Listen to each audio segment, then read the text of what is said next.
Mr. Transformers 96 here with another review. This time we have the Transformers Age of Extinction Deluxe Lockdown figure, so here you go.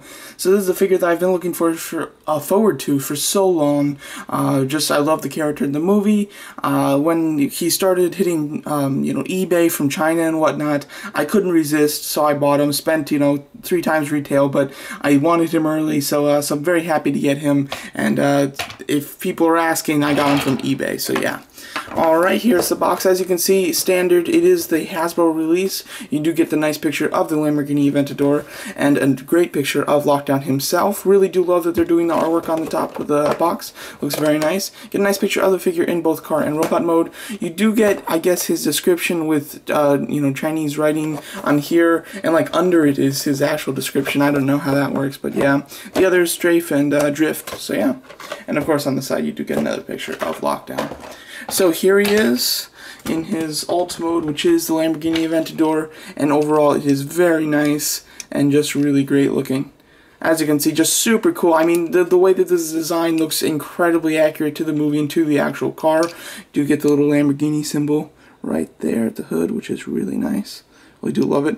Love the whole front kind of hood under these lights. Just looks so sick. The car in real life, of course, is just amazing. So this Transformers representation of it is just on par and looks beautiful from really all angles, which is quite great. The only thing that's a little strange is that the windows are like down. I don't really see any reason that it's like that. They just didn't want to sculpt them. I don't really know if it would have hindered something in car mode or in robot mode if they did sculpt windows in there. But they're down. It's not the biggest thing in the world, but it would have been nice to have them up just because every Transformer always has the windows up, so it would have been nice to keep these up as well, but still it's fine. And it would have been cool to get the rims here to be in silver or something, because I believe they are silver in the actual movie, but not bad. On the bottom, as you can see, you do get some robot kibble, but it's all hidden and whatnot, and it's hidden quite well. Other than the head, there's nothing that automatically says this is a Transformer underneath. It's just random parts and whatnot, which look pretty nice.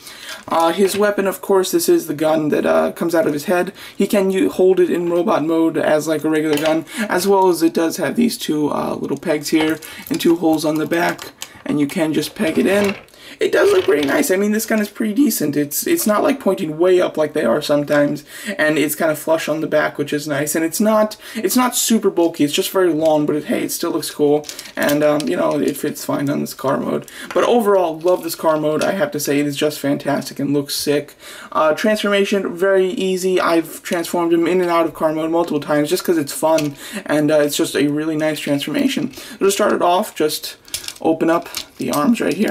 You want to take this, pull it, push it down, pull it up here, and then move it down just like that. Flip it, flip this, and then that gives you the whole elbow joint. Pull it and flip it. Then just move the legs down, split them, and then just keep them. Move it up so that you can see. Alright, then what you're going to want to do is split the 2, front sections of the Lamborghini car, and then move it up. Give the whole thing a good rotation and move it back. There is a hole right back here, and then there's the blue peg right on this kind of window at the back, and then just plug it in. There you go. And then what you're going to want to do is take the front of the car and just put it behind these panels. Here, let me do it before I pick it up. There you go, just behind them, just like that, and then just move everything back and peg it into place. And there you go, you are basically done here. Just a few more things. Just move this up, and then just rotate it all up. Make sure that you get it so this is laying basically flush on the back panel of the car. And then just rotate these forward, pull up the feet, rotate these forward, and pull up the feet. And there you have Lockdown in his robot mode. Like I said, very easy transformation. It's really easy and fun to do, actually. I've transformed him in and out multiple times just because it's pretty awesome. So yeah, so now getting him stand can be trouble. There are, a few, problems with him that I do have with the actual figure, but the figure itself is very fun. First of all, let's just go over this mean face sculpt. There you go, looking super sick. Very much love it. He just looks awesome. I feel like Lockdown, we're getting a lot of toys of him, but most of the toys are very gimmicky and they're not really Lockdown. And this is really the only Lockdown figure that gives us the face sculpt and not the you know, kind of front panel shield like he has in the movie with like the specs on it and whatnot. This is actually his face sculpt, so I'm really happy they went with this. They could have easily done the face mask sculpt, but they did not, which is just fantastic. I'm really really grateful for that. The way that the chest transforms looks really nice. I do like that it's, you know, a lot of the toys have been using kind of pseudo chest pieces to make it look like it's from the car, but it's really not. This one, on the other hand, is actually from the car, and it just looks really nice how these panels fit behind this main piece. It makes it look, you know, rather Transformer heavy as far as it's been transformed, which is pretty neat. And then the legs, of course, nothing really is a Transformer here other than the tires. Everything else just stores under the car, but overall it does look quite nice. Really do like his feet. They're quite unique from the movie, and he looks good. The arm panels are pretty good. You got the nice bulky shoulder pads with the kind of missiles up here to kind of simulate that look. They're a bit hard to see though, unfortunately, so it can just be kind of like looked over. You really just don't notice it, but if you do look, you can see them there, which is quite nice. And then his arms are pretty good. These panels go down far enough that it does kind of block his arms sometimes when you're trying to pose him, which is very annoying, but other than that, they do look really nice. And his arm is just like on a panel here. You know, I'm surprised that they did it like this and not like crosshairs where his hand is a bit above so that you can like actually put something in his hand. I mean, you can fit like guns in his hand, but as far as like swords and whatnot, because of course there's just a panel over there, you can't really put them in, and that is a bit unfortunate, but overall it's okay. The thing that really bothers me about this figure is the fact that the shoulder joints are a bit loose. I mean, when you're trying to do some poses, you know, they'll fall down a bit and they're just a bit loose, but not too bad on the shoulders. It's these thigh joints. They're on like a pin, so like when you move one up, you're gonna move the other one up too. I mean, obviously if you hold this one back, you can just move the one up, but they are on a bit of a pin, and the pin seems to be a bit loose because a lot of times he'll just fall back just like that, and it is quite annoying. They really they're not super sturdy, unfortunately, which, you know, is a bit of annoyance. You can work past it though, and you know, achieve the pose that you're going for or whatnot, but it is just a little annoying when you're trying to pose him or trying to work with him that he does keep kind of falling over sometimes. But yeah, overall, really do like the look of the figure though. Very little kibble. I mean, he does have his backpack, but the backpack is quite thin, and for the amount of stuff that's actually on his backpack, it's pretty impressive that they allowed it to maintain so thin, but they really did, which is very nice.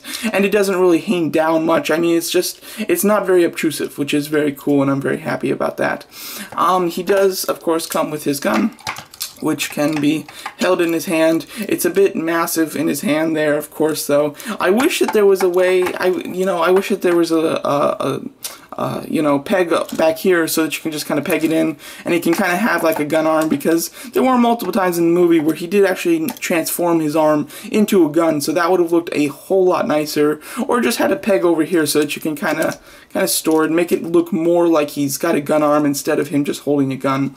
This is a actual working gun. You know, it's not like on a spring or anything, but it's not just the flick missiles. It's not like that, which is nice. You do actually just push these back, and then it does fire. It doesn't fire super well, but it does fire, and it overall is very nice. It's a lot better way to do it than just your average, just hit the missile and have it fly. So do like that.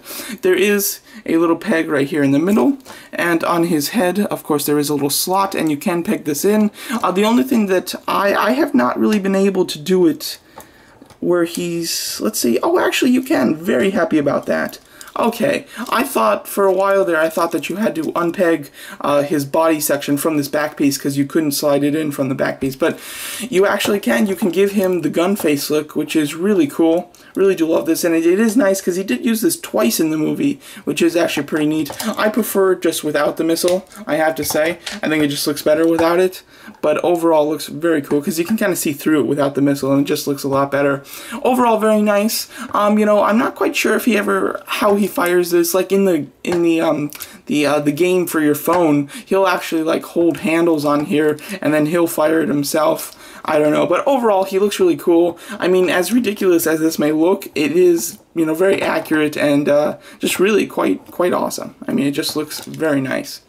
So yeah, very cool. Very nice that they included this as a feature. They could have completely skipped over that, and then nobody would have complained, and it would have been fine. But they were able to do it, and do it in a way that really looks quite nice. So I'm very happy about that. So now let's do some quick size comparisons. Of course, he is a bit small, I have to say. He is quite a small figure. Here he is compared to the Voyager Galvatron. As you can see, you know, Galvatron towers over him. He is another size up from him, though, because he is a Voyager. But these are the only two figures that we've received, or as it looks right now, are getting from the the Age of Extinction regular toy line. Hope they repaint Bumblebee to Dustinner. I really see why they wouldn't do that, but they had no pictures or anything of that has been shown at the moment. But overall, they look nice. And then here's the figure that I really like with him. And this is the Deluxe, I believe it's a Walmart exclusive, Dark of the Moon Optimus Prime. I think that they are very good together. I've done multiple poses. I've been going crazy with poses with this lockdown. If you want to check out my Instagram, it's Transformers96. I've been posting tons of lockdown pictures if you want to see them. But as you can see, they look really good together as far as size. Obviously, the Voyager Optimus Prime is not going to fit in with this lockdown figure, unfortunately, and that is the thing that's kind of disappointing. Lockdown, he seems to be quite in scale with Bumblebee and, you know, with that Deluxe Prime and whatnot, but as far as the Voyager figures, he is really not in scale with, and in the movie he is in scale with them. So I would love to get a Voyager, or I would definitely love a Leader lockdown. Unfortunately, I don't think it's going to happen, but it would be quite fantastic if that was able to happen in a year or so. That would be just fantastic. But overall, he looks really cool. He's got some good articulation. Like I said, this panel does block him a little bit, but you can you know, bend it quite far. If you move it over a bit and then try to bend it like this, I mean, this is as far as it bends because of this panel. It's a little annoying stuff like that kind of gets in your way, but overall it's fine. Really do like the feet and whatnot, and the way that his ankles move, you can get him where, or I guess the foot should be up like this. Here we go. You can get him in, you know, poses with Prime where he's, you know, talking to Prime when Prime's on the ground and he's saying, you know, you think you were born, you were built, you know, type of thing. So you can do a ton of fun stuff with this guy. I've been able to recreate a lot of the poses from the movie with this figure because articulation is quite good, and just he's got the hands to hold weapons, so you can give him other weapons and whatnot. And overall, he is quite fantastic. And I have to say, I just really like the figure. He's very cool. Really wish that they gave him a hook. That's the other thing. I was very happy to see in the trailers and then of course in the movie that he did maintain his original hook from the Transformers animated TV series, because I didn't think that they were going to give him the hook, so to see him have the hook has always been very cool, and I wish that this toy could have represented that, and unfortunately it doesn't. But other than that, this overall is a really cool, very fun figure that I've been having a lot of fun with. Now, am I having so much fun with it because of the figure or because it's Lockdown? Probably because of the character. I have to say this figure is definitely worth it because of the character being the main and really one of the only villains from Age of Extinction, as well as just being an awesome villain from the Transformers series. And so that's why I would highly recommend this figure, because of the character mostly. The figure itself is quite nice. It's a bit small. It's got some quality issues, but in car mode it looks stunning and just absolutely beautiful. And in robot mode it looks fantastic and very much like the actual character. So overall they did a really good, really great job on this figure, and I'm very happy to have it. As far as the colors that they chose, it is quite nice. They did a very dark gray, almost verging on a little bit of brownish there, with some gray and silver highlights. Overall, I think it looks quite nice. In the movie, Lockdown seemed to kind of switch colors almost. Like there were some scenes where he's walking towards Prime when Prime is like down after he shot him, where he's got a lot of like white parts, and then there's other scenes where he's very dark gray and whatnot. So it's a little hard to get a kind of like a lock on what color he actually is. But I think that this color scheme does represent the character very nicely and works very well. So there you go. So that's my review of the Transformers Age of Extinction Lockdown figure. Thanks so much for watching.